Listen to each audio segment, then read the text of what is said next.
Have you ever helped someone, poured your heart into them, given them everything they needed, only to watch them fall right back into the same mess a few months later, and then they come back asking for more help, and you give it again, and the cycle repeats? Here's a question that might make you uncomfortable. What if your help is actually making things worse? What if the kindness you're so proud of is keeping them trapped? What if the most loving thing you could do right now is to walk away and let them struggle? Stay with me, because what I'm about to share might completely change how you see compassion, responsibility, and what it truly means to care about someone. We've been sold a lie. From the time we were children, we've been taught that good people always help. Good people always say yes. Good people sacrifice themselves, give endlessly, and never set boundaries. And if you hesitate, if you say no, well, then you're selfish, you're cold, you're not spiritual enough. But here's what nobody tells you.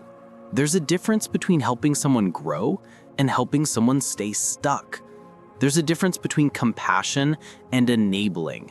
And if you don't know that difference, you'll spend your entire life pouring water into broken cups while wondering why nothing ever changes. The ancient philosophers understood this deeply. The Stoics talked about loving humanity while still maintaining wisdom about individual character. Eastern philosophy speaks of non-attachment, even in our desire to help others. And thinkers like Nietzsche warned us about the danger of what he called pity, that sometimes our urge to rescue others comes not from strength, but from our own need to feel needed. In today's world, this wisdom matters more than ever. We're drowning in a culture of toxic positivity, where boundaries are seen as cruelty, where saying no makes you the villain, and where we're expected to light ourselves on fire to keep others warm. Social media has made it worse. Everyone broadcasts their struggles, and we feel guilty if we don't jump in to save them. But what if I told you that some people shouldn't be helped? Not because they're bad, but because your help is the very thing preventing them from becoming who they need to be. What if the kindest thing you could do is let them fall? The person who mistakes your support for a safety net. Let me tell you about someone you probably know. Maybe it's a friend, a family member, or someone you work with. They're always in crisis, always struggling, always on the edge of disaster. And every time you step in, you loan them money, you help them move, you listen to their problems for hours. You give them advice, connections, opportunities, and here's the pattern. They take it all and nothing changes. 6 months later, they're in the exact same situation with a slightly different flavor. Different apartment, same story. Different job, same complaints. Different relationship, same drama. Alan Watts talked about this beautifully. He said that when we constantly interfere with the natural flow of someone's life, when we keep rescuing them from their own experiences, we're not actually helping them. We're preventing them from learning what the universe is trying to teach them. We're standing between them and their own wisdom. Think about nature for a second. A butterfly struggles to break out of its cocoon, and that struggle is what strengthens its wings. If you cut the cocoon open to help it, the butterfly dies because it never developed the strength to fly. Your help killed it. That's not a metaphor, that's reality. And the same principle applies to humans. Alan Watts understood that life is a self-correcting system. When someone makes poor choices, life gives them feedback through consequences. That feedback is not punishment, it's information. It's the universe saying, this path doesn't work, try something else. But when you keep absorbing those consequences for them, you break the feedback loop. You disconnect them from reality itself. When you continuously shield someone from consequences, you're not building them up. You're keeping them weak. And the tragedy is that both of you believe you're doing something noble. The energy vampire who rejects what they asked for. Then there's another type. This person asks for your help. They beg for it actually. They tell you how desperate they are, how much they need guidance, how grateful they'll be. So you show up, you give your time, your expertise, your emotional energy, and then they argue with everything you say. You offer them a solution and they explain why it won't work. You share what worked for you and they list all the reasons their situation is different. You point out patterns in their behavior and suddenly you're the one who doesn't understand. They didn't want help. They wanted validation. They wanted you to confirm that they're right, that the world is wrong, and that they're the victim of circumstances beyond their control. Alan Watts would call this psychological resistance. These people have become so identified with their problems that solving them would mean losing their sense of self. Their suffering has become their identity. Their struggle is their story.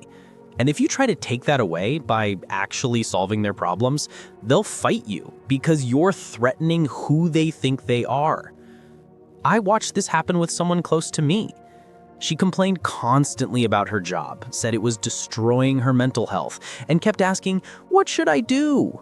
So I helped her update her resume. I introduced her to people in her field. I even told her about an opening at a better company. And you know what happened? She got angry. She said I was pressuring her, that I didn't understand how hard it is to job hunt, that she wasn't ready. A year later, she was still at the same job, still miserable, still complaining. Alan Watts taught that we cannot awaken someone who's pretending to be asleep. Some people don't want to be saved. They want an audience for their suffering. And if you try to close the show, you become the enemy. The shapeshifter who rewrites reality. This is the most dangerous type because they're the hardest to spot.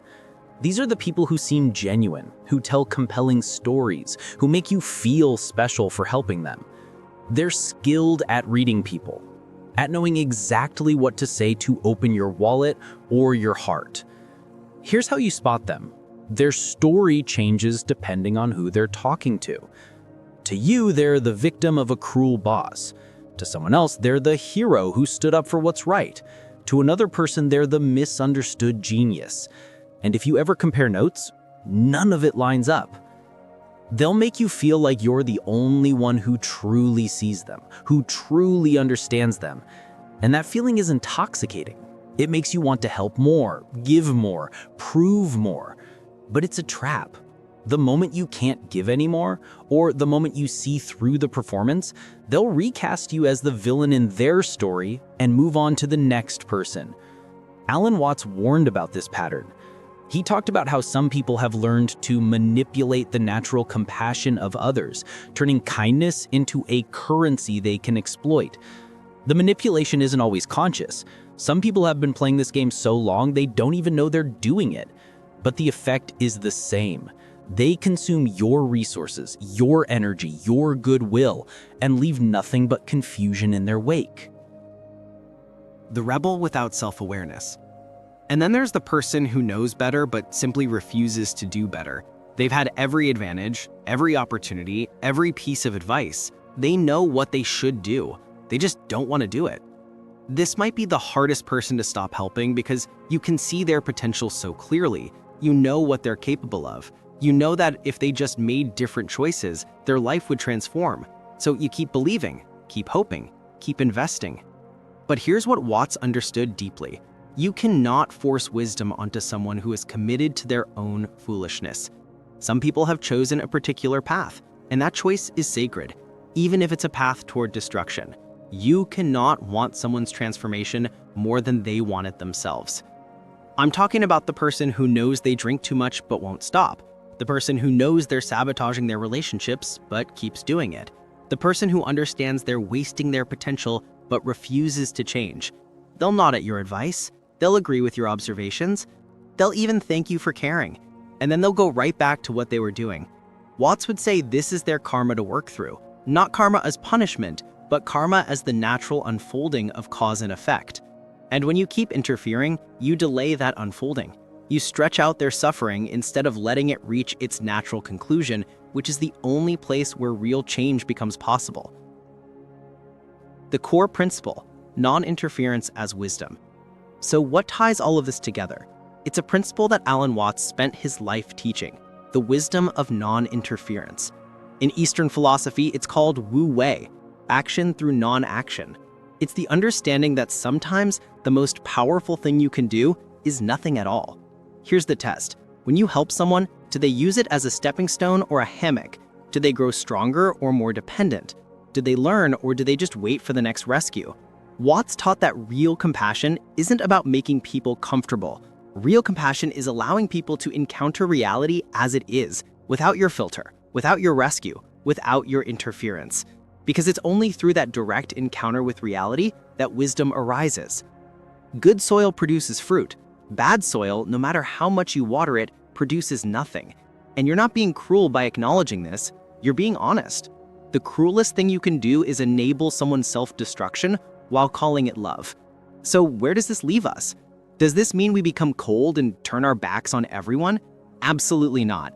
What it means is we learn to see clearly. We learn to recognize the difference between someone who's struggling and someone who's stuck by choice. We learn that true love sometimes looks like stepping back. Alan Watts taught that the highest form of compassion is allowing people to be fully responsible for their own lives. When you rescue people from their own consequences, you rob them of something sacred, the opportunity to wake up. Your energy is finite. Your time is precious. Invest it in people who are ready to grow, not those who want you to grow for them. Now, I want to hear from you. Have you ever found yourself stuck in this cycle, helping someone over and over with no real change?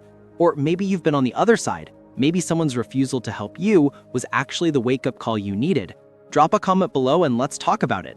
And if this video gave you a new perspective on compassion and boundaries, hit that like button and subscribe for more insights on philosophy, psychology, and living with more wisdom. Thanks for watching, and I'll see you in the next one.